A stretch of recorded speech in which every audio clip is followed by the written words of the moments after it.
to do the online interview through GoToMeeting or one of those type websites. And we go over the questions, what they answered no to, and even other questions. There's other questions that Wayne Middleton, which is our South Carolina State Director, which he is just fantastic, sounds so good when he does the interview process, has come up with some other questions, and he's very versed in the Constitution as well. And just to make sure that they really know and they're not just saying yes or no. And that's the part where you really, most people, we've had candidates that have basically, they don't even respond, or, they just don't know. And it's come out, through the process that I've met the candidates later on, the ones that really avoided us. We have one in the 2nd District that I heard them speak at a recent Constitutional Freedom Alliance, and I know now why they avoided us. They don't know. And it's not that, they're a bad person. They may be a very good person, but they're going to go to Washington, D.C., and they're going to get manipulated. They're going to get manipulated by the special interest groups because they don't know about the Constitution. That's all you need to know, is the basic rule of law, and you need to believe in it. They need to believe in it. And if they don't, they're going to go up there and they're just going to get, manipulated. And they may be good people, but that's, we're not electing people because they're good people. We're electing them because they're going to do what's best for the people. But anyways, the process after we schedule it, we do the interview, and then we post that. It's recorded, it's posted online on our website. Other members then are sent a link from Dale Brule after about a week or so, or sometimes earlier, depending on the urgency of the need. And in the link, you get a chance to vote. It has a link to the recording, and you can listen to it, and then you get a vote, yes or no, or if there's more than one candidate, you have to pick between the candidates. And then, of course, we do run background checks as well. And then after that, we go, once they're, after that, they are endorsed. And then, of course, the things would start then with the cottage meetings. You would canvass for them with phone banks, and there's so much software out there now. I know, Robert, you did the thing with the Edge technology, of really trying to get our candidates to very reasonably priced technology that we can have members from other districts calling for this candidate. You mentioned the term adopt a district, Essentially, if there's somebody you like that we've endorsed in another area, maybe you don't live in that area, but you want to help, hey, you can, if they got this software, it makes it easier to call for them. I also have a DVD that has all the registered voters in the state of North Carolina as well. So if we can always, it's broken down by county, so we could always use that, the old manual, old-fashioned way. But those are things you can do. Handing out flyers, growing other members, and I guess the main thing, of course, like you said, is trying to work with the candidate to get the cottage meetings going and getting that connection, that even if it's only $1 or $2 donation, everybody can afford $1 or $2, but they're going to remember that. And this is big stuff, when you're talking about somebody, some of our candidates representing us in Washington, D.C. I grew up in Maryland, so Washington, D.C. was like not that far away, so it was not a big deal, but I'm sure the idea of somebody representing us where our country started, that's a major thing to people, and if they're going to remember that. It's that personal connection. There's definitely a disconnect between our representatives and the people, and part of that's because people get it through the boob tube. You get it through the television, and our advantage is to get a little more of a personal touch. But that's our basic vetting process. I have some other flyers that I would like everyone to pick up if you could. The Crucial Conversation is one, the Power of 10. Again, it's about getting 10 people outside the Tea Party movement. Just talk to them a little by little and work with them to try to, are you concerned about the direction our country is going? Start with something like that, and move on to try to get them, to eventually, play a role. And I guess that's about it. Again, our videos, please pick up a DVD, pick up 2 or 3 of the DVDs. If you've got friends that might be interested, have them watch them. There's other stuff that's on there that Frank didn't go over There's 8 of them that are on there. 8 out of the 12 articles of the Independence Caucus are on there. Some of the stuff Frank did today is new. It is not on those videos, but a lot of the core stuff, it's a real good education piece if somebody sits down and watches them. They're each between 10 and 15 minutes. They're online. I have on this one flyer, I do have where I've put them on a site called Vimeo, which is it's like a YouTube site, and you can watch them on there. You can email them to people. And again, we got the DVDs for those, you know, those that maybe would rather watch them on their television. Watch one a night for 8 nights. Yeah, one of the things that really baffles me is I get a lot of people who, because I spend a lot of time getting those into 10 to 15 minute things, and people go, ah, they're too long, can't you send me something shorter? And I keep going, man, you watch Seinfeld every night.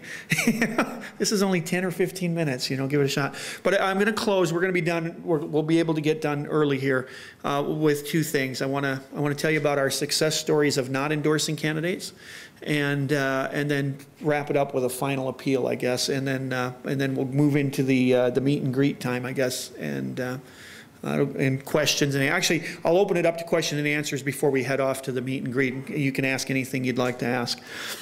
One of our greatest success stories is not endorsing Scott Brown. When Scott Brown was running, if you remember, when he came to the forefront, there was only about a month before that special election. And at the time, the conventional wisdom was he was going to get Ted Kennedy's seat, which would have been awesome to get a Republican in Kennedy's seat, and he would vote against health care, and so we wouldn't get stuck with health care. And 2 noble goals, I suppose. There was a lot of groups that spent a lot of money and a lot of time jumping on that Scott Brown bandwagon and pushing for him to get elected. And we were approached, including by some of our large nationwide partners, and said, hey, let's get on board, let's get your members going with Scott Brown. And I said, we can't.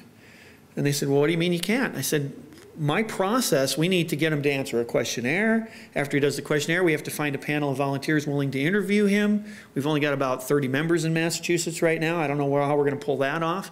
And then he's got to go through the interview. He's got to post it then. And Mark mentioned the week, but I'll tell you what it's for. After we post the interview, a minimum of 1 week we call an online convention. We want anybody who knows this person to come on and let's talk about them.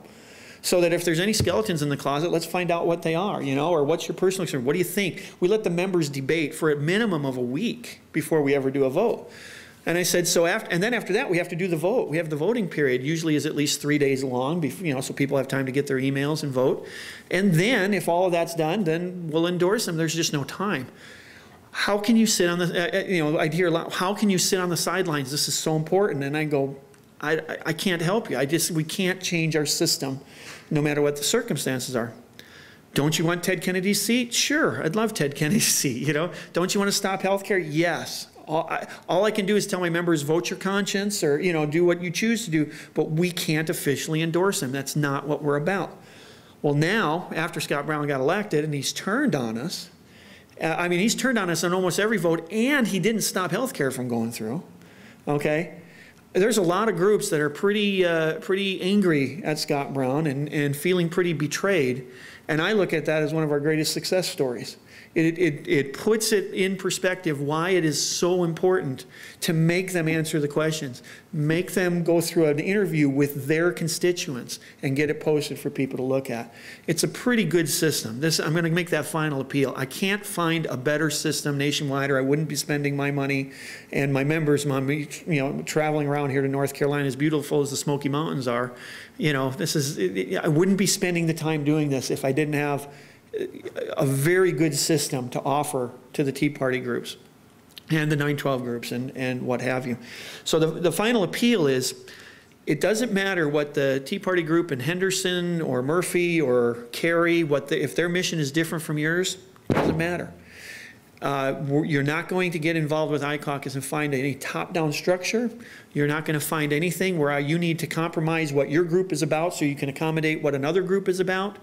You just come together and vet fiscally conservative candidates, fiscally responsible candidates who adhere to limitations on constitutional authority.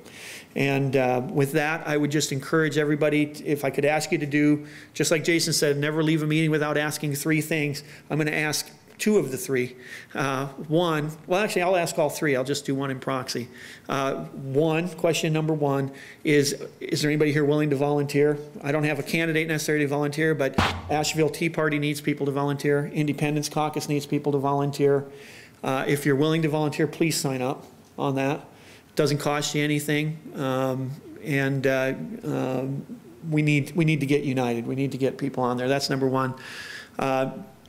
Number two, if there's anything you can do to financially support the Asheville Tea Party group, please do so. I would ask you to do that. The third question is kind of different because it doesn't really apply to the candidate meetings.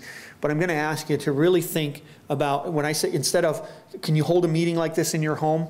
Can you talk to your other patriotic friends and let them know there's a system out here that can address these needs, that doesn't take away any integrity of their group identity, doesn't ask them to submit to any greater authority or align with another? Would you let them know that there's a method that patriotic groups can put that dual citizenship hat on and participate in the vetting process and then go back and do what they do best? Would you pass that along to them and get them invited into the same process and so we can get all united behind the candidates? And with that, I'll leave you with a final example, and then I really am done. In Utah, we're 7-0. We've endorsed 7 candidates. We've won all 7 elections. We've never lost an election. One of the main reasons for that is every single Tea Party and 912 group leader, and that includes Campaign for Liberty, John Birch Society, every single patriotic group in Utah, the leader belongs to Independence Caucus. Because of that, the leaders as a whole, when we endorse a candidate, because they have participated in that and they encourage their members to participate in it, when we have endorsed Jason Chaffetz or Mike Lee or Morgan Philpott, who's running in the 2nd district, automatically those groups are all working for Morgan Philpott, Jason Chaffetz, and Mike Lee. And what they did, they created a website called Utah Rising.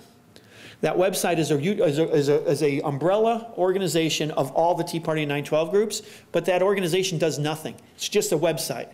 And all the groups are listed on the side, including Independence Caucus, and they all agree that we're trying to get these candidates elected. And if the Davis County 912 group has an event going on, it goes on that website and everybody sees it.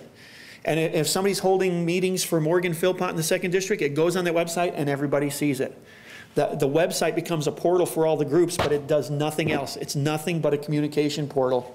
And the only communication on that portal in terms of candidates is endorsed candidates, iCaucus endorsed candidates, which they all participated in. It's a great model. And I'm going to turn the time over to Jane at this point. Thank you so much for having me here and putting up for me for all this time. I'm just very grateful. Thank you.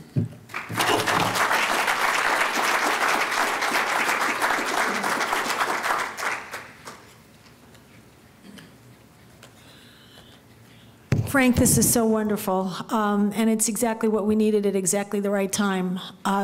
We here at Asheville TPAC, what we are going to be doing that, yes, is driving a lot of folks a little crazy, but we are going to form this coalition with them. Actually, we already have.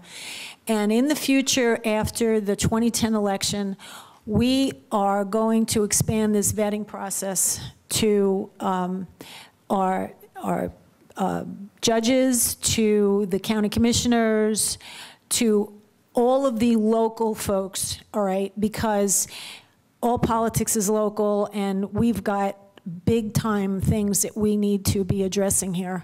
So in order for us to do that, and the reason why Independence Caucus could not do this now, and if you've been talking to Mark, and I know he's been spreading the word, is because we need boots on the ground. We need you to step up and become a member of Independence Caucus, because in District 11, we have got to get good constitutional people elected. We cannot be putting people in Washington or in Raleigh that are going to be compromised, as Frank has so eloquently explained to us today. We, the voters, it is our responsibility. If you look at everything that our founders put together, this government of ours, because it was supposed to be bottom up. not top down. And it is up to us to take back the system. And I am looking at Independence Caucus as this is the way we need to do it, which means we need for you to step up to the plate. I have